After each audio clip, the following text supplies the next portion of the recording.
Well, winter's seems to have just come overnight, and the days are so much shorter, and by about 5 p.m. it's getting pretty dark. So one of the things I've been thinking about really is just really acknowledging how much work goes into protecting our wildlife.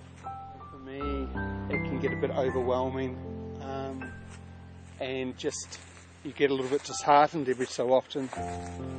So today, certainly for me, I needed to get out in the bush and just take some time to appreciate, the beauty around us.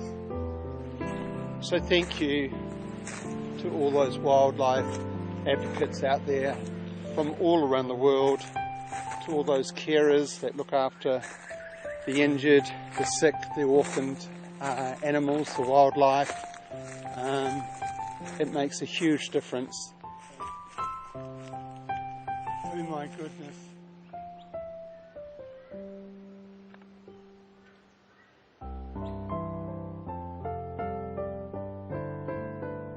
What a great spot she's got.